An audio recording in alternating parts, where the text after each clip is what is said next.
Hi guys, this is Kirti. Welcome to my channel Camara Vlogs. So as you have seen in the thumbnail itself, today this video is going to be about skincare. In this video, I'll be answering few most frequently asked questions regarding skincare based upon my experience through the 3 to 4 years of skincare journey that I have gone through. So I had done a lot of research within these 3 to 4 years, and that includes a lot of things that I have learned. Even though I don't use few skincare ingredients, like if you say retinols, that are retinol or retinoids, they are not for my skin because mine is not a mature skin, and I highly recommend that to use that in your or after your mid 20s. Instead, I use other ingredients like vitamin C sometimes. That doesn't react properly with my skin although.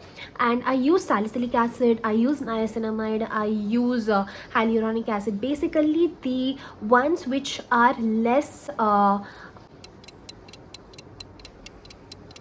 aggressive, I can say, because retinols are a bit aggressive in my opinion. Do ignore my voice, which is a bit different. It doesn't sound right because I have got cold, and it's been like 3 to 4 days that I have been dealing with hoarseness of my voice, and you have to get along with this, and also my cuff reflexes which come in between the video. Anyway, this video is going to be for beginners, and I'm gonna keep this video very simple and easy to be understood. So without any delay, let's get into the video while I answer these questions which I have prepared. So the first question is, what's your skin type? So this is basic question which you get when you are starting your skincare routine. What is my skin type and how should I choose those products which are suiting my skin type? So for this, it's a very easy test you can do at your home. Basically, you need a cleanser aka face wash. So you need to cleanse your face and then wait for 3 to 5 minutes.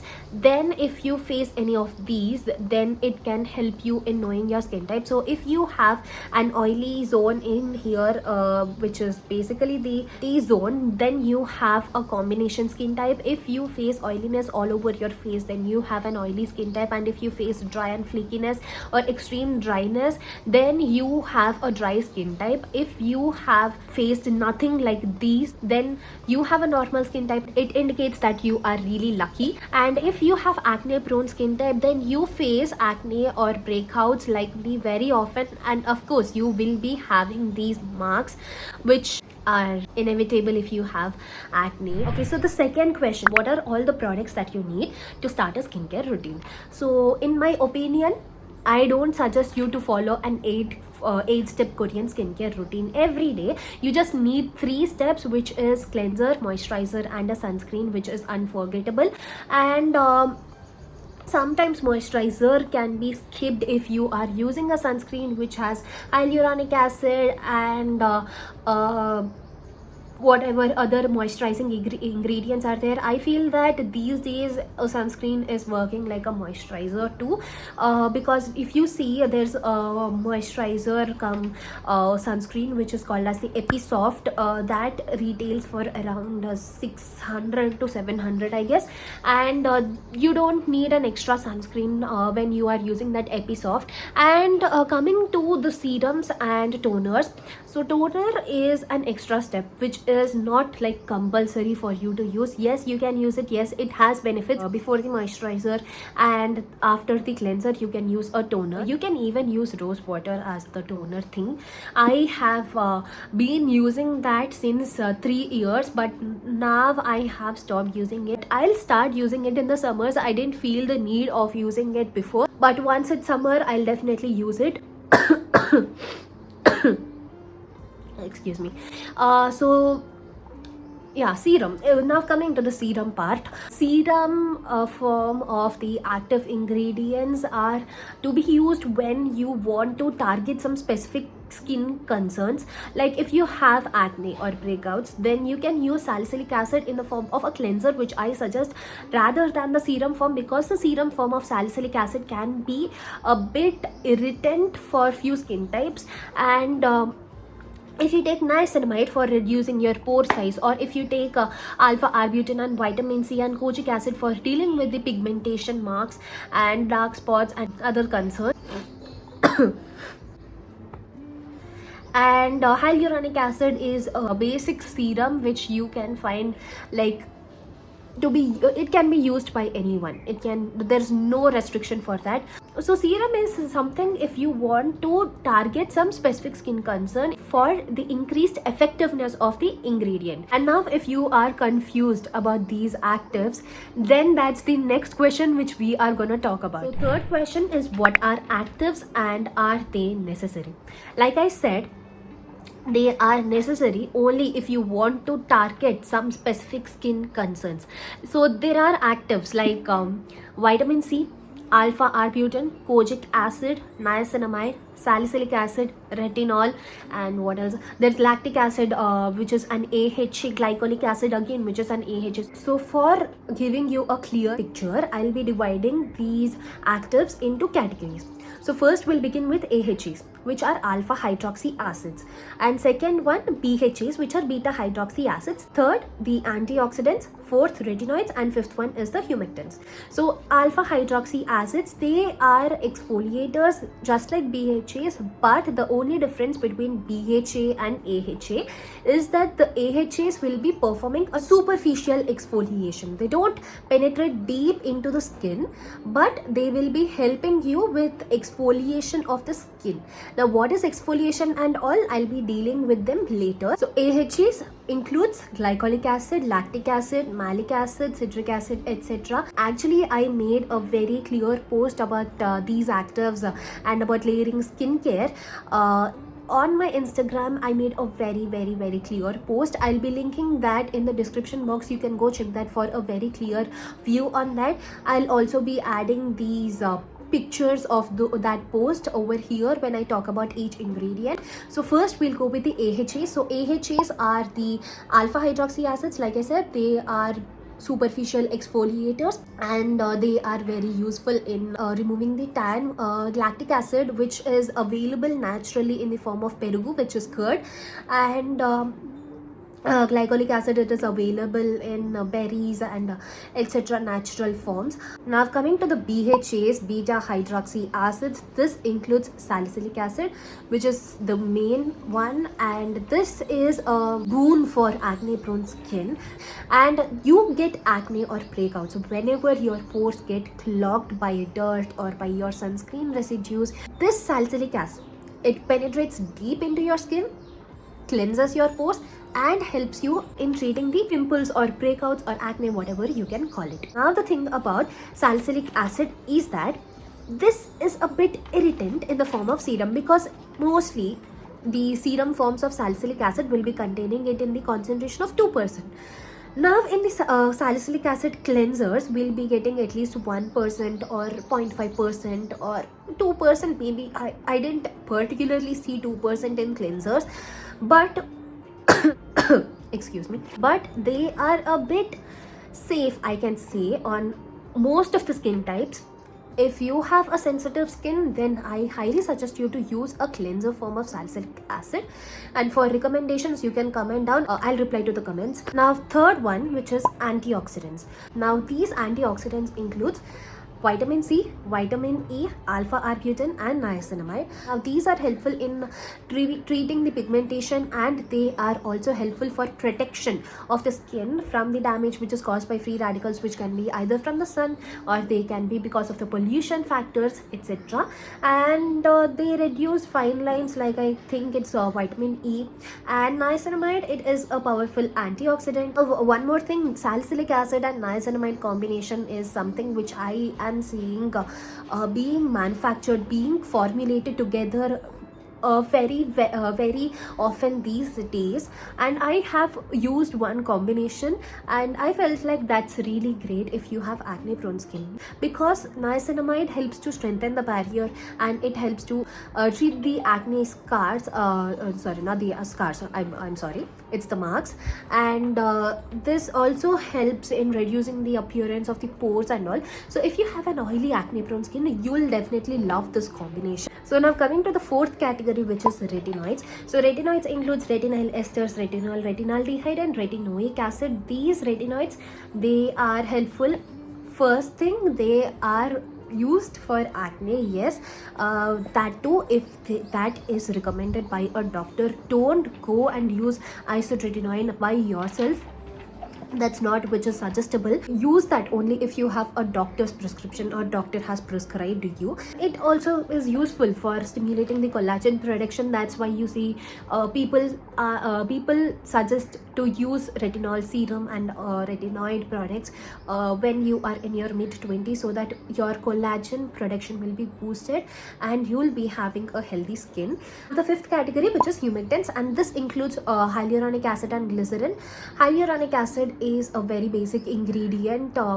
It is to be used in a particular way to show its effect. First, you need to damp your face.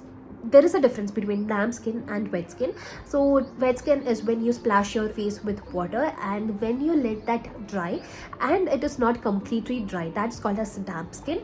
And when you use hyaluronic acid on that damp skin, and you again spray some mist, or you can spray some water. Humectants, they work in this way. So they will be pulling moisture from the air and they will be locking it on your upper layer of the skin when applied on damp skin. But if you are using these humectants on your dry skin, then there are chances that these humectants will be pulling moisture from your skin and they will be locking it. But what's the point of using these humectants when you are losing moisture from your inside or deeper layers of your skin? You should always use them on damp skin. This is about actives. I don't want to go any further. This will delay the video. Now we'll go with the fourth question, which is, are sunscreens safe? Now this is something I would like to make a separate video on, but there are many videos which are being done on this, and there is one video which is coming from a dermatologist in the US. If I'm not wrong, her channel name is Dr. Dre, and there are even other videos which I will be tagging down if you are someone who has been facing this fear of, should I even use a sunscreen when there are endocrine disruptors in that and they give me cancer? Then you should watch that video. The basic fear is because of some misguiding or misleading information which is being spread by media. Let me put it in this way. These tests or these researches which were done about these endocrine disruptions and all, they have been done on rodents, not on humans. It will be clear if that dermatologist who has explained this video, if you see that, you'll get it in a more clear way. If you want me to make a video on this one, then tell me. I'll do make a video in which you can clearly understand about it. Coming to this whole thing of why sunscreens are being said that they are not safe and all, this is because of these studies which have shown that there are some UV filters. So UV filters are basically these ingredients which you find in sunscreen, which will be blocking these sun rays, UVB rays, from your skin. They'll be protecting your skin. Now these UV filters are basically the old filters like octreilin, avobenzone, benzophenone 3. There has been a lot of research done on these filters, and now there are some new filters like these which are currently being used, and they are apparently being said to be safe than the old generation filters, which I feel is not the right way to put it out, because these new generation filters, they haven't been extensively researched when compared to the old generation filters. And how can you even trust these new generation filters when compared to the old generation filters is my question. But that's a different thing. You just watch the video, which I'll be linking it in the description box. Now coming to the fifth question, which is types of sunscreens. So there are two types of sunscreens, which is a physical sunscreen and a chemical sunscreen. Types of physical sunscreens, they are containing the sunscreen filters, titanium dioxide and zinc oxide. So zinc oxide is the main sunscreen ingredient in physical sunscreens, but the problem is that it can give a very bad white cast. There are new formulations which have come which are not giving that bad white cast. One is the dermaco one, which I am liking currently, and it's the best. I'll recommend it, but it's a bit over the expensive side. It's not really expensive, but it is not really affordable. It's for around 600 to 700. For physical sunscreens, they will be blocking, they will be forming a layer over your skin, and they reflect these UV light rays. And chemical sunscreens, on the other hand, what they do is they basically absorb these UV light rays and they convert it into heat by a chemical reaction, and this wouldn't harm your skin. So now physical sunscreen is for pregnant, breastfeeding, lactating women, and it can be also used by acne prone skin people, and it is also safe for children, where on the other hand chemical sunscreens aren't pregnancy safe. Going to the sixth question, which is what is exfoliation and are chemical peels necessary? So exfoliation is a process by which you will be removing the dead skin cells from the outer layer of the skin. So why do you need to do this exfoliation? Because your dead skin cells, they can be a barrier for penetration of the actives or whatever moisturizer or any other ingredients which you are putting on your skin, and you will not get the benefit. So exfoliating at least once a week or at least 3 times a month is what I would suggest. And there are 2 types of exfoliation methods. One is physical exfoliation and the second one is chemical exfoliation. Now this physical exfoliation includes using physical scrubs and other methods. These physical scrubs and all, they can cause micro tears on your skin, and it's doing harm rather than the benefit. It's better to switch to chemical exfoliation.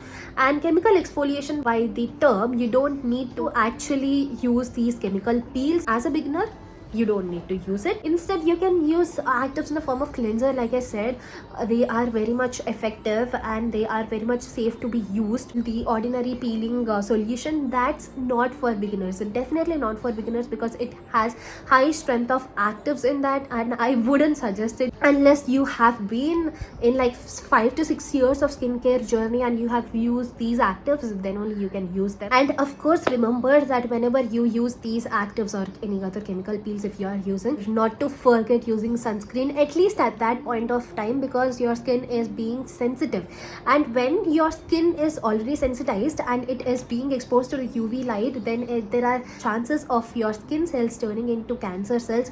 So please do use a sunscreen, not only when you use actives, but I'll highly suggest you to use a sunscreen every single day. So yeah, that's the end of this video. I don't want to lengthen this video furthermore and make you feel bored. I don't know how many of you feel this is interesting. So if you found it helpful, then do let me know in the comment box. And if you have any other questions, then do comment it so that I can know that if you guys are interested or not, and I'll make a part 2 of this video. And yes, if you found this video helpful, like, share and subscribe to my channel. Lots of love. Bye. It's just my voice is very nasal today. And in my opinion, one crease is too overrated.